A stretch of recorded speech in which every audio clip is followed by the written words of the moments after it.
What's up, everybody? My name's Trey. This is Denzel. Welcome back to Better Day Sports, number one spot for just everything sports related, because we got the news, we got the education, and I'm just glad that you are here with us. And on today's episode of the podcast, we'll actually be talking about the NBA playoffs first round matchup, Oklahoma City versus the Memphis Grizzlies. Currently, Oklahoma City is absolutely dominating this matchup, so we're going to kind of get into our thoughts on just the series in general, because it doesn't look like it's going to be going much longer. But if you are somebody that's new to the channel, you're new to the pod, make sure you hit the subscribe button and notification bell to be notified every time we post a video, and leave a comment in the comment section down below.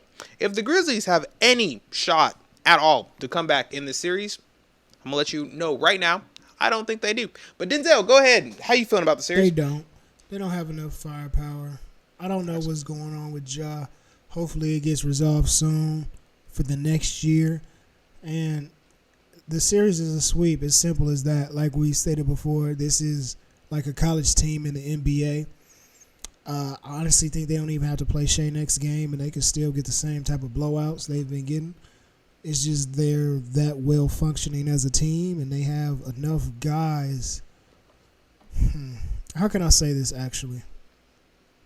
Imagine the Indiana Pacers, but instead of your superstar player being a playmaker, he's one of the best scorers in the NBA. That's what they remind me of. Now, obviously, the personnel is a little bit different, but in terms of well-balanced team who doesn't have to depend on their star to get it done against a lower-level team, that's what we're seeing right now with them, you know. So when it comes down to that's what we're seeing right now when it comes to OKC. When it comes down to the Grizzlies, I think they're in a position that similar organizations are in, that are good but aren't necessarily great, right? Do you want to be great? If you want to be great, you're going to have to take risk and move pieces. Which piece is that? Yeah. I don't know. It's up for y'all to decide, right? Y'all being the organization, high-level guys in the organization, high-level guys, high-level gals. Do you move off of Ja? Do you move off of Bane? Do you move off of Jackson? Which one? Which one are you building your franchise around so you can have an identity? The Pacers, again, an organization that's not too far away from them, their identity is around being able to be available as a role player, doing whatever we need you to do. We already have a superstar point guard that's going to play make. Don't worry about playmaking. We got that covered. The Cavaliers, we have scoring covered. We have the ability to shoot deep cover. Can you give us something in between? Can you give us something off the ball? Can you play defense? That's their identity. What is your identity as a team? That's what it comes down to. And the Memphis Grizzlies doesn't have that. They don't have that. Excuse me. What do you think, Trey? Yeah, I agree wholeheartedly. Now, the problem with the Grizzlies, in my opinion, is the fact that they made their major move at the end of the season, and that was getting rid of their coach.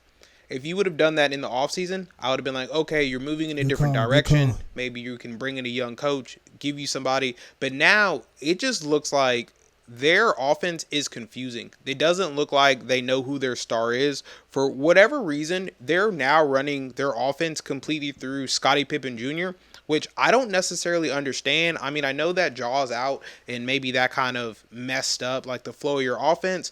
But in theory, Jaren Jackson Jr. and Bane should have now been your number one options, or number one and number two options, and you continue to have your point guard be your number one option, but your point guard's no longer Ja. It's Scottie Pippen Jr., who is no longer your best player. So I just feel like I'm very confused on what exactly they're doing and what moves they're going to make, because one thing about the Grizzlies, obviously they were in the play-in.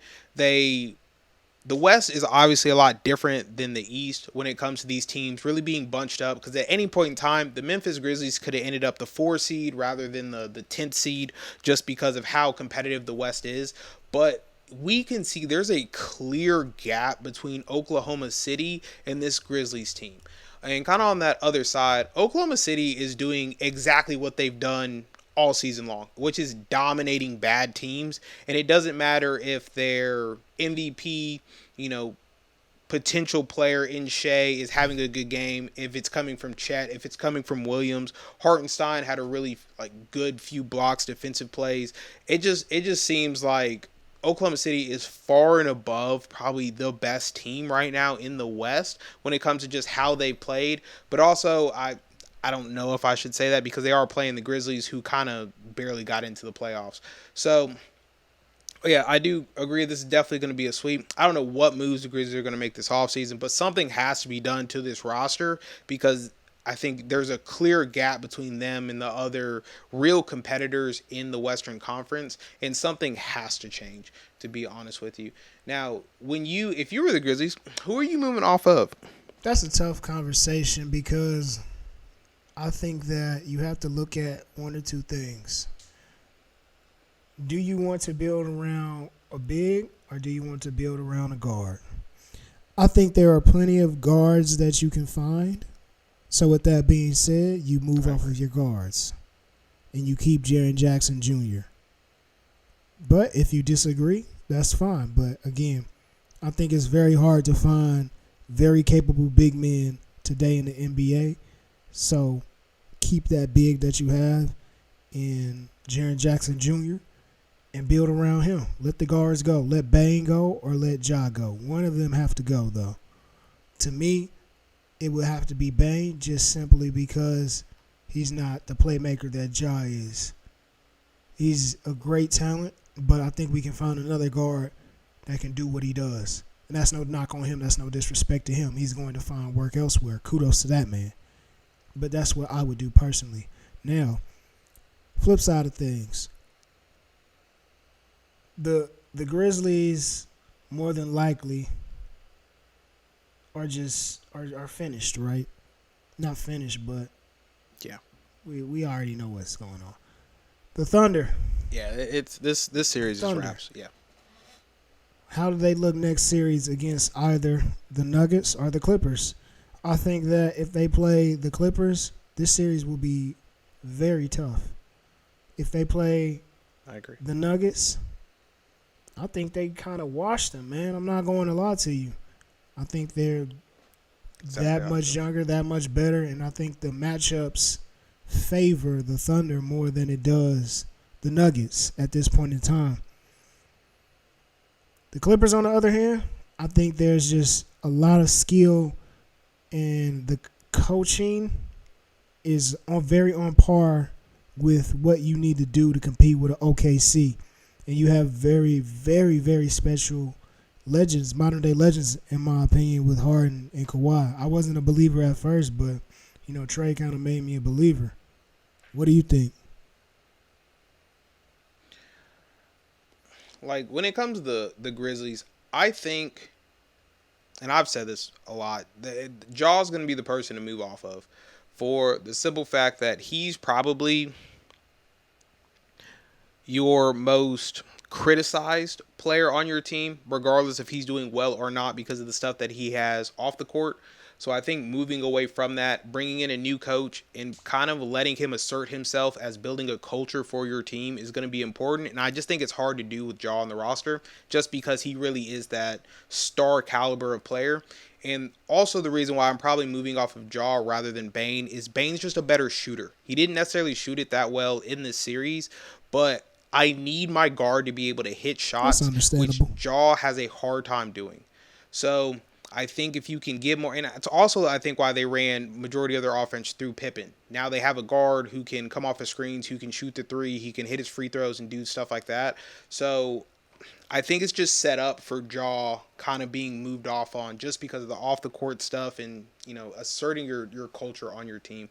For the other side, Oklahoma City, I feel like when it comes to the Nuggets, They are getting up there in age, and it's ran 100% through Jokic. And Oklahoma City has the length in the bodies that can throw at him to use up fouls and really make him work on both the offensive and the defensive side. So I think they're just going to wear down Jokic and kind of grind out wins. But when it comes to them playing the Clippers, if that's who actually wins that series, I feel like they're going to have a much harder time because everybody on the Clippers is a legit threat to score the basketball, which the Nuggets just don't really have. So I do feel the next series when it comes to the Thunder is going to be way more interesting to watch rather than this one. I mean, obviously, sweeps aren't necessarily that exciting, but the next series definitely is going to be better than this one, or at least in my opinion.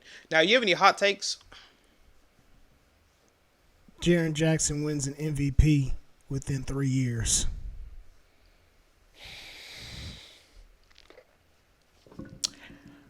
I fight back and say no. He just reminds me of AD. He reminds me of AD a lot. If a team is built around AD, he AD can't win one while he's healthy. I don't know. We've never seen it. I think we'll see that. I think we'll see that with Jaren Jackson. Pelicans are built around him.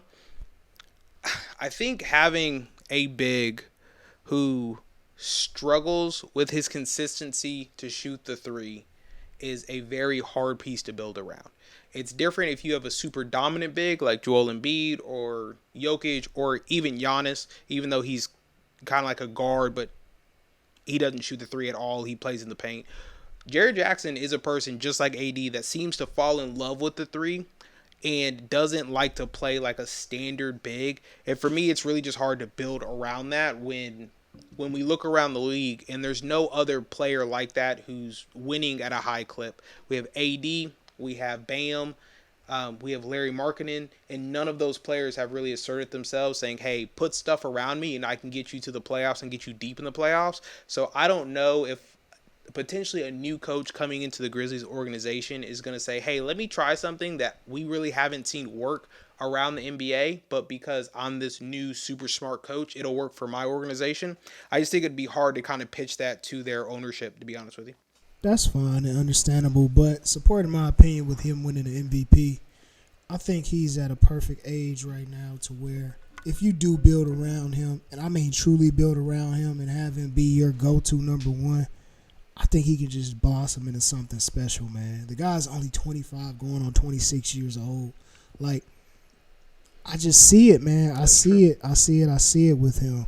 I think we can see a whole new level of his game that we haven't seen before when you truly build around him and don't look at him as just another piece to the puzzle. So, please do that so I can be right for once in my life. For once in my life, that's right. Yeah, it'll be interesting to see.